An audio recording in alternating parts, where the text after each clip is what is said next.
অভিনেত্রী তানজিন তিশার বিরুদ্ধে মারধরের অভিযোগ তুলেছেন তার সহশিল্পী সামিয়া অথই। এই অভিনেত্রীর দাবি, তিশা তাকে উদ্দেশ্যপ্রণোদিতভাবে আঘাত ও অকথ্য ভাষায় গালাগালি করেছেন।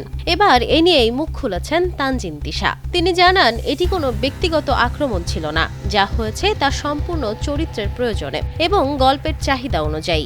অথয়ের এমন অভিযোগকে ভুল বোঝাবুঝি এবং অপেশাদার আচরণ বলেও দাবি করেন তিনি। তানজিন তিশা জানান, মূলত চরিত্রের প্রয়োজনে এবং স্ক্রিপ্টের খাতিরেই তাকে আক্রমণাত্মক হতে হয়েছিল। অভিযোগ প্রসঙ্গে তিনি বলেন, আমি পুরোপুরি আমার চরিত্রটি ফুটিয়ে তুলেছিলাম। আমি এমন একটি চরিত্র করছি যেখানে আমি একজন স্পেশাল চাইল্ড বা অটিস্টিক।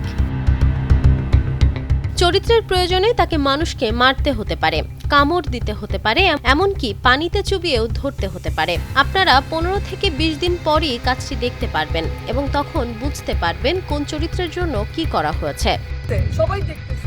তিশা আরো বলেন, সে এমনভাবে লাইভ করেছে যেন আমি তাকে পার্সোনালি অ্যাটাক করেছি। এখানে পার্সোনালি অ্যাটাকের কিছুই নেই। তার বুঝতে ভুল হয়েছে। আমি যতটুকু করেছি আমার চরিত্রের প্রয়োজনে করেছি, যতটুকু স্ক্রিপ্টে আছে ততটুকুই করেছি। আমি চরিত্রের বাইরে কিছুই করিনি।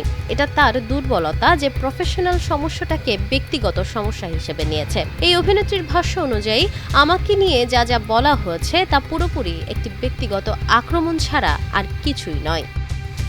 Nafisa Nawal, Times today.